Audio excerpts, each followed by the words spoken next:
Hey everyone, welcome back to Every Version Ever. My name is Jonathan North, and today we're bringing you the final episode featuring Alice in Wonderland. For now, we will definitely come back to Alice in Wonderland as well as Through the Looking Glass in the future.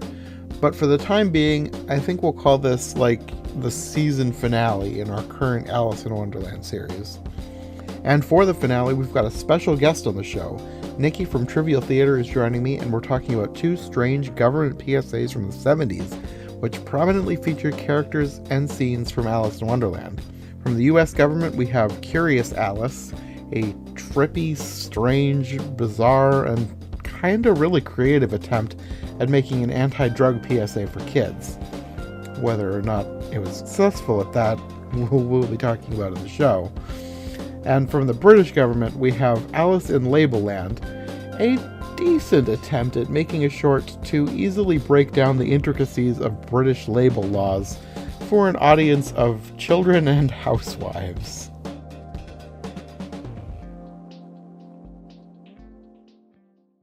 So first I wanted to talk about a weird short called Curious Alice from 1971.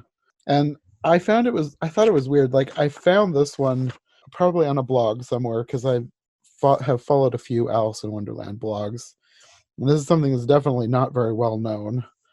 It's like an anti-drug PSA, but it almost seems like it was made by somebody who was on drugs. That is the most accurate statement you can say about this. And I went looking around a bit before we started, and yeah, it's like every review talked about how it was. First off, you're talking about a movie that can be considered kind of trippy to start with, and just everything about it screams just someone on acid. Yeah, it's very bizarre.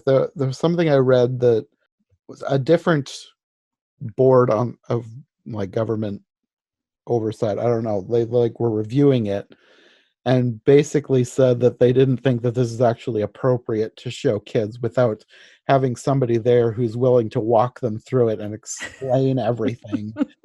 Because how do you explain that? Honestly, how do you sit down and go, well, this is the March Hare, and he's hopped up on barbiturates, and yeah, don't do that. Yeah, a lot of it, I mean, there are parts that are like weird and creepy, but a lot of it makes it seem, I don't know, almost fun. Because Oh God, yeah.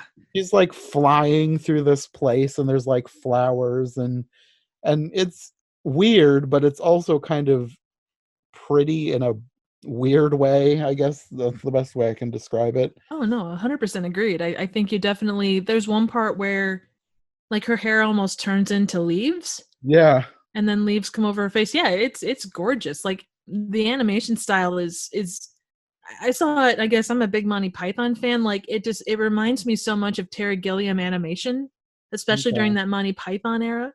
The way it moves and the combination of like a photo of her face and then animate, like, drawn on hair and stuff. Like, so much of that, it's just crazy.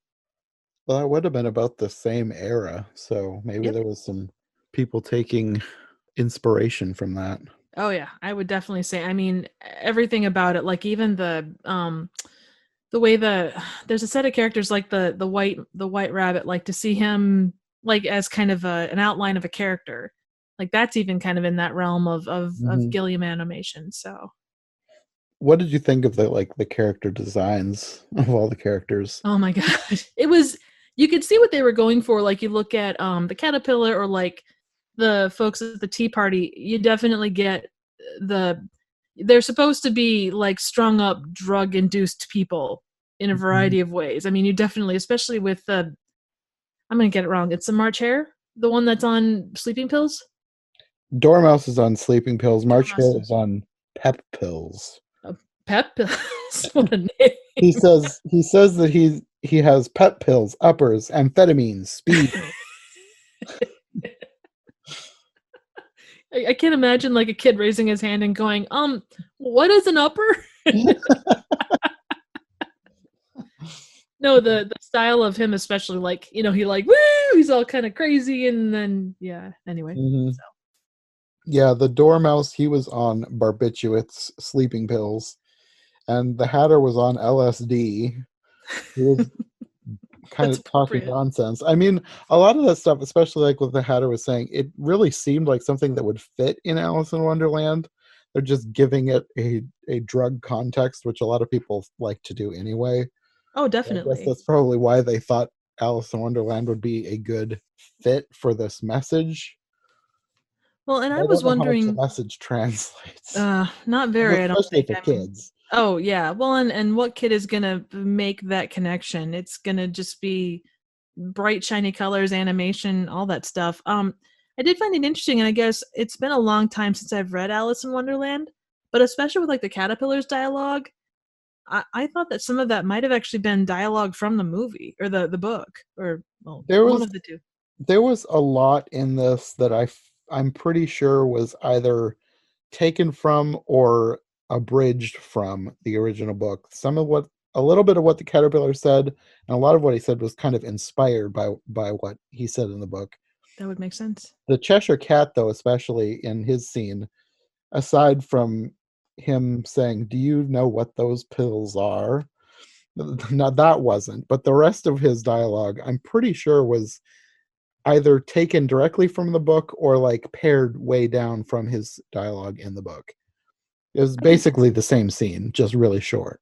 Oh yeah, I can totally see that. I mean, you kind of got that whole feel, and like you say, I mean, in a certain way, you can interpret Alice in Wonderland as different versions of a drug trip, of one way, shape, or form.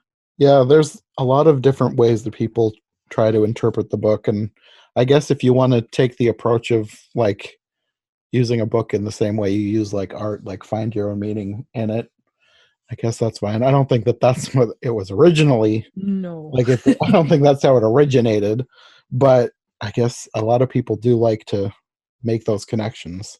Oh yeah. Well, I think, and yeah, I mean, you look at any great piece of anything that people can relate to in one way, shape, or form, whether it be on a kid level for something anti-drug related, or going the other way, you definitely get that a lot. So Yeah, a lot of this felt like somebody who had made those connections and they just really wanted to highlight them, especially like with the caterpillar.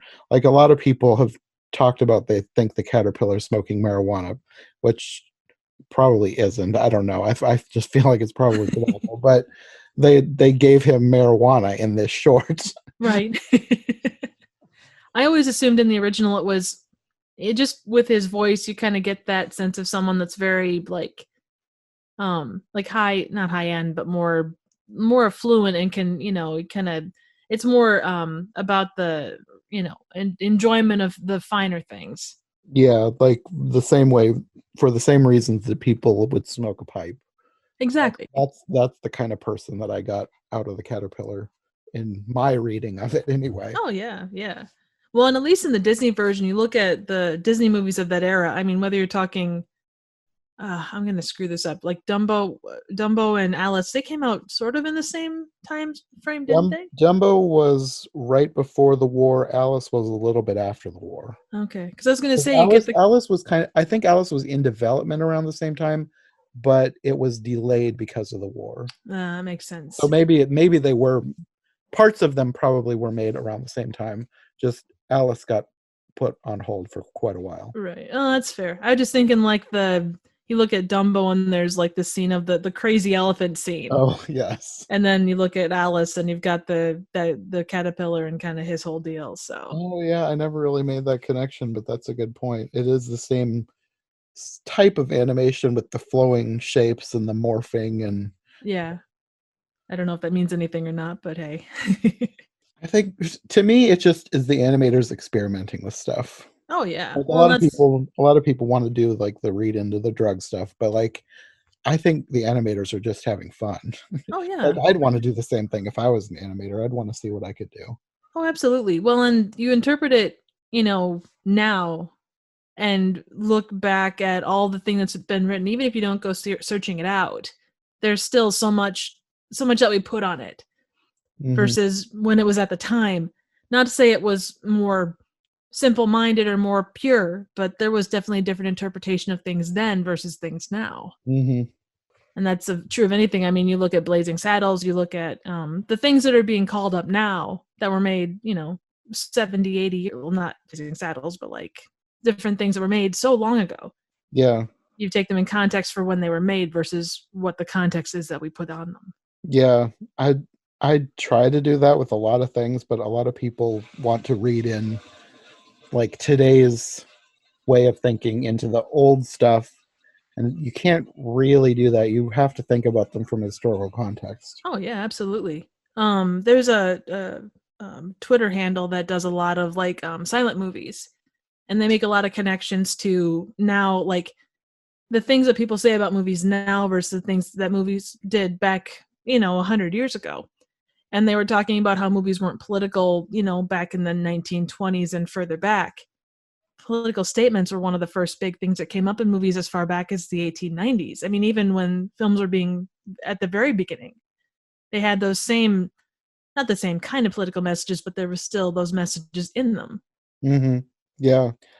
I find it, I don't know if funny is the right word, but like anytime somebody brings up, like a recent one that I saw on Twitter was Avatar, The Last Airbender. Mm-hmm. People were talking about that and interpreting it for today's climate and saying like the messages in it were like pretty pertinent.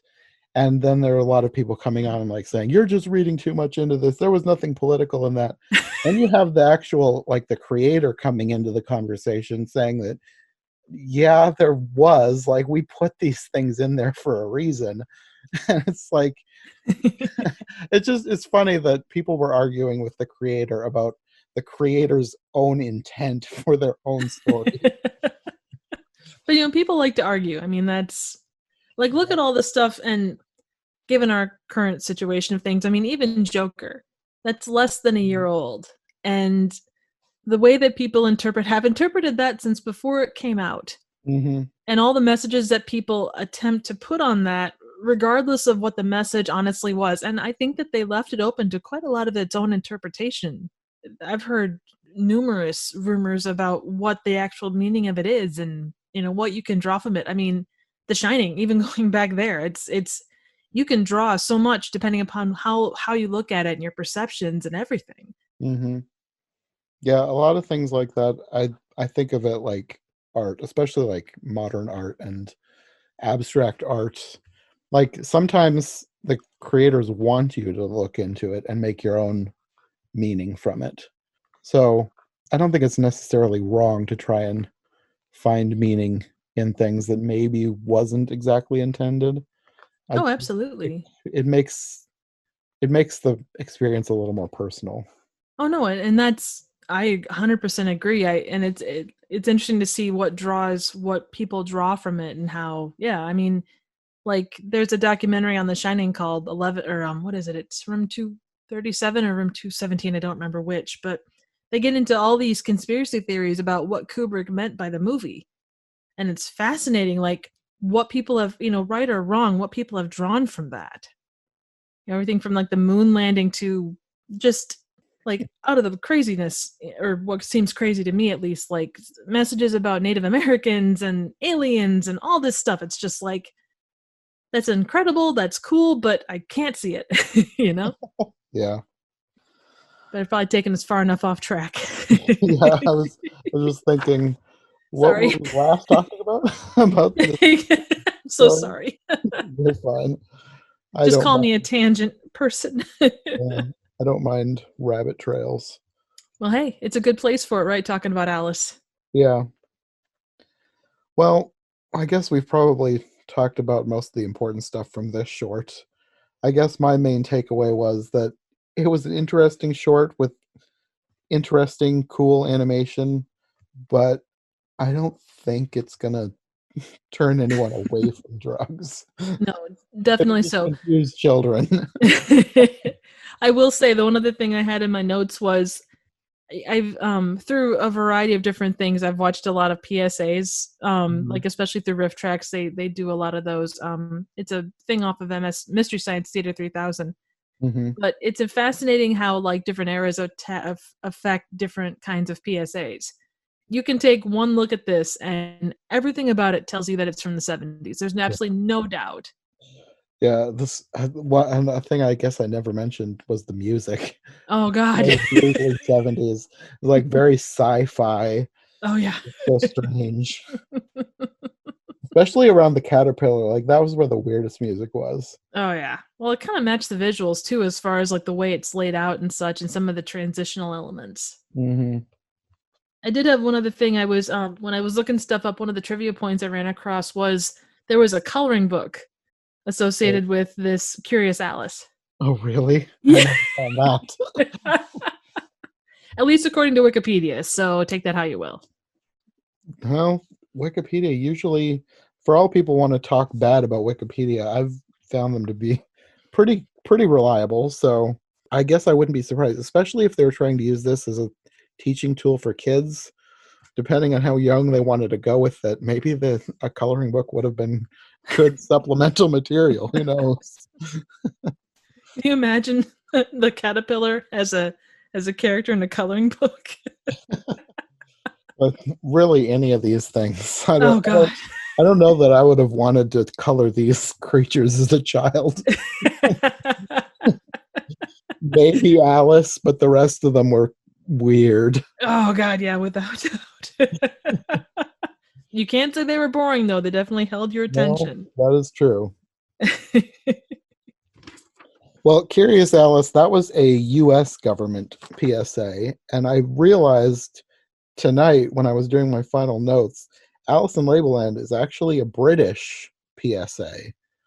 It was from the Ministry of Agriculture, Fisheries and Food in the UK, which I thought was kind of interesting. It is an interesting combination. There's no doubt about that. Yeah, and I noticed watching through it that there was some probably I mean I'm not an expert in label laws in the US, but I feel like there might have been a few differences between how the UK labels things and the way we label things. I don't know. Definitely agree with you there. I think as far as the like when they talked about the people you go to if you didn't get like the proper labeling things, like you ended up taking Hmm. it to your local government, it's like yeah, here in the States, your local government would look at you and laugh, even back in the 70s. Yeah, there was one thing in particular that I noticed when the labels they must have the word flavored on them when no fruit is present, which I think is a thing here. But they also said something to the effect of it can only include fruit, like pictured on the label, if it contains real fruit.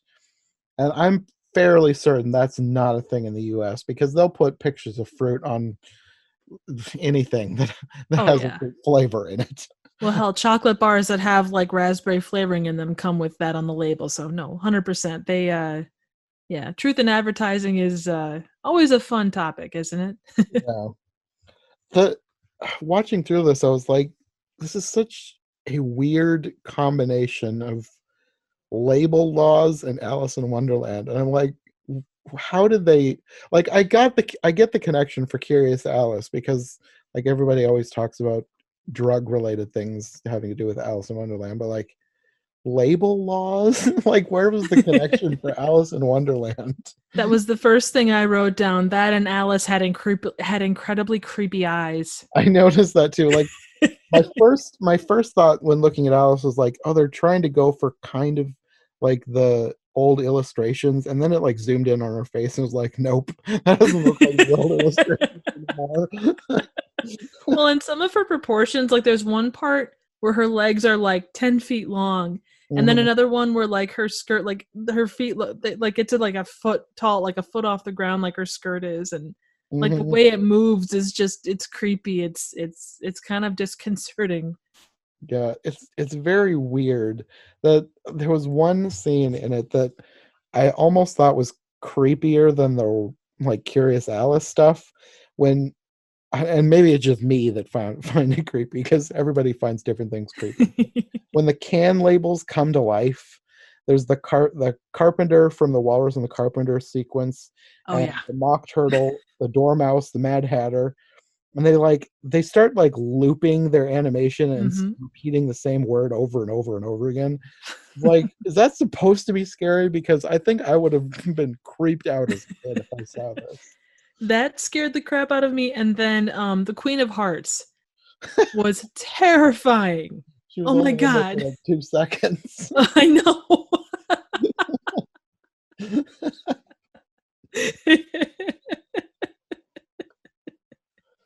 Oh man. Yeah, that was yeah, it didn't like when she goes shopping to start with, like you talk about like the correlation between the Wonderland and the food labels thing. Like I had to go back and look to see when Alice in Wonderland came out. Because otherwise, like, unless it came out close to the time that this would have been done, it didn't make sense for the correlation. Like, it wasn't necessarily a popping thing, something that was just popular right then.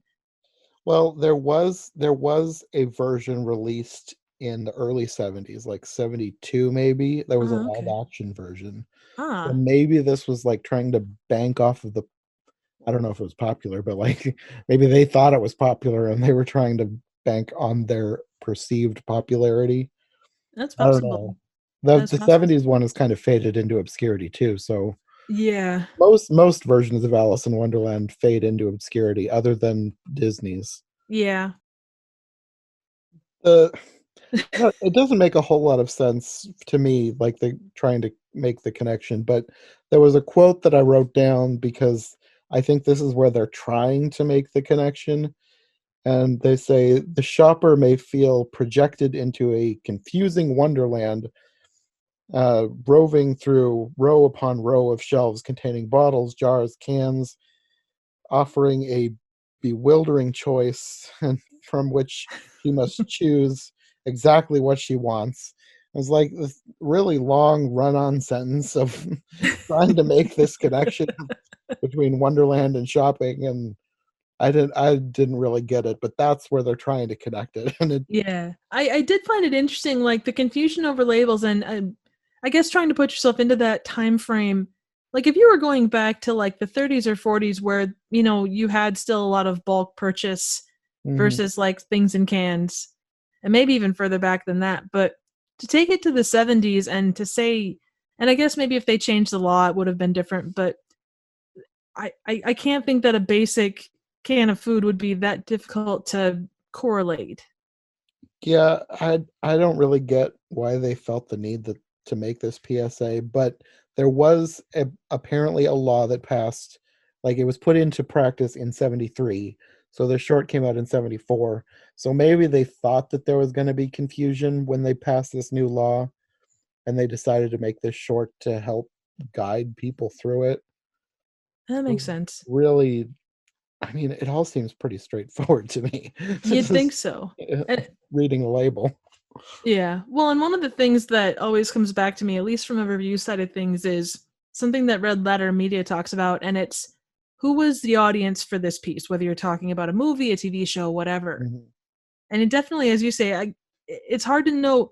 This is built like something for kids, but by and large, it's not going to be kids that do a lot of the Mhm. buying, obviously. Well, there was a little piece I read on BFI's website, the British Film Institute. They talked about it being made both for school children and housewives. Actually, at the very end, in the credits, they gave a special thanks to the Housewives Trust. So Okay. that in itself makes sense. And even at the very end, like one of the last visuals was Alice making me a meal for like the tea party. Yeah. And like the tea party guy is just going like, crossing their arms and being all upset at what they're being fed. Yeah, she says something like it'll be easy to tell something about it'll be easy to tell what's in the food we're buying, but it won't make a difference. The family will still be able to leave. And then the Dormouse, Mad Hatter, and March Hare kind of throwing a fit at the table. Well, they would do that regardless of what was in front of them. So. Yeah. There was kind of a funny part when they brought out the ministry guy as a knight.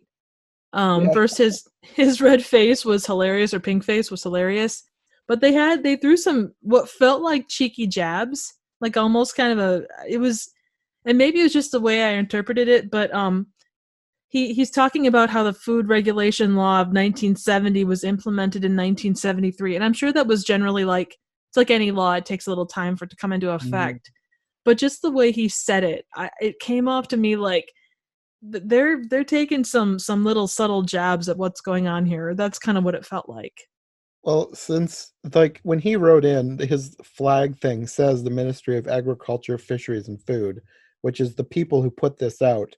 So I kind of wondered if like the White Knight in Look Through the Looking Glass is kind of a bumbling character. So I'm wondering if they're kind of making a self-depreciating joke by casting themselves as the White Knight, especially when Alice comes in and interrupts him to like explain what he's talking about.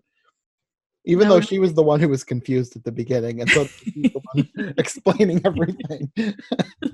well, she had learned so much by that point. She was in good shape, right? Yeah, his confusing speech made sense only to her, so she decided to explain it to everyone else. So his English needing to be interpreted into English. Yeah, well, it's kind of like, and I think that said something to the effect of it's law speak, like legal speak. And to be fair, a lot of laws, the way they're written, make sense mostly to the lawmakers. Yeah, You have if to to like them. really read them to Oh, understand what they're talking about. true. You need something to interpret the interpretation of the interpretation. Yeah, which I guess was what Alice was there for. Well, that's good. It's a good thing she was there then, even though that's not necessarily a staple of her character, you still get the idea of it. Hmm. I guess for me, this whole thing didn't make a whole lot of sense, but I'm not from that time, so maybe there was need for this. Maybe people were confused, but maybe this was a new enough thing that people needed some kind of explanation. That is I don't know. entirely possible, definitely. I mean, you look at other PSAs of the era, and there was some. I mean, they got weird as far as their approach and stuff. Like there was one that talked about walking from your house to the park or your house to school, and it was a 20-minute PSA, but it took like 9/10 of it was just other stuff. Like once you got down to the actual meat and potatoes of what needed to be said, it could have been said much more concisely. And I Mhm. guess kids' attention spans were different, Well, there but there was some of that in this too, especially stuff like when she's falling through the endless shelves and then the cans coming to life, and there was a lot of filler oh stuff. yeah. Well, God, it took probably 5 minutes to actually get to the any kind of thing about what would needed to be said. Yeah, yeah. It the beginning, it just seemed like, what are they going for here? This is kind of confusing. Yeah. And before they got into the actual information, I was like, oh, okay, now I see what they're trying to do. Oh, no doubt. I no doubt. But I will tell you, I learned so much about food packaging. I feel so much more informed as a 1970s consumer. Yeah, me too.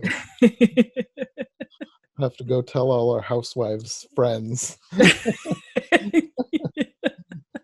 I wonder if they'll be wearing their party aprons.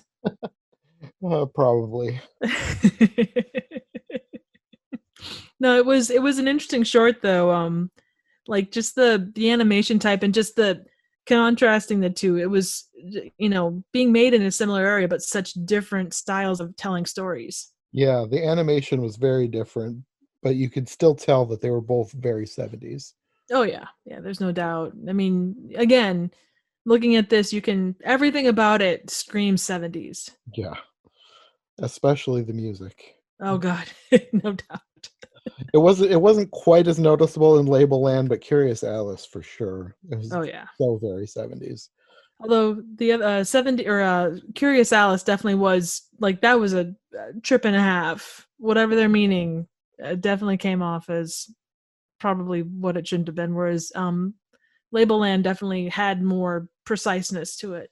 Yeah, as far as like getting their actual message across, I feel like Alice in Label Land was a lot more successful. Yeah, yeah. It wasn't quite as much fun, but it definitely you know. But given the subject matter, I mean, anti-drug PSA is going to be much more interesting than learning about the labeling on the side of products. That is true. Well, I guess that's all I've got for these two strange little shorts. You have any final thoughts? You know what? I'm glad I watched them. I definitely I'm definitely more informed about various things than I was before. Yeah. Well, I guess before we go, do you want to let people know where they can find you if they want to follow you and get more of your content? Oh, absolutely. I'm on YouTube at Trivial Theater. You can just type that in and you'll find me. Then on Twitter, you can find me at trivia_chick, and chick is without a K. So yeah, stop by, say hi. I'd love to have you. Okay. Well, I think we'll try and have you on for another episode in the future. So Oh, well, we'll I had a wonderful probably, time. Thank you so yeah, much, Jonathan. yeah, thanks for joining me. We'll probably see you for another episode in the future. All right, rock on. Thank you so much. Thanks to Nicki for joining me for this episode of Every Version Ever. If you want more from her, I'll have links to her stuff in the description below. Plus, if you want to jump over to my YouTube channel or my other podcast, I Heart Movies, I'll be posting an extended version of this episode, which features a fun conversation getting to know Nicki a bit more, talking about her favorite books, movies, etc. I'll have that linked for you in the description below as well. So, like I said at the beginning, this is the last episode of our Alice in Wonderland series for now, but don't worry, we'll definitely come back for more Wonderland adventures in the future. For now, I want to transition into a new book, and since we're heading into July, and since I've always tried to do something for Christmas in July on my YouTube channel and podcast, I figured I wouldn't break tradition here, and we'll start looking at one of my favorite Christmas stories, Charles Dickens' A Christmas Carol. For the first episode, I'd been planning to record an episode with Sarah looking at all the different silent versions of the story, like we did for Alice in Wonderland. But life has been really crazy for both of us recently, and we have not gotten a chance to do that yet. So in the meantime, I think we'll probably get started with some repeats from past year's reviews, but as soon as we get a chance, we'll be making you some completely new content, even if we have to wait and use it as the finale. Anyway, thanks for listening to this episode of Every Version Ever. We'll see you next time.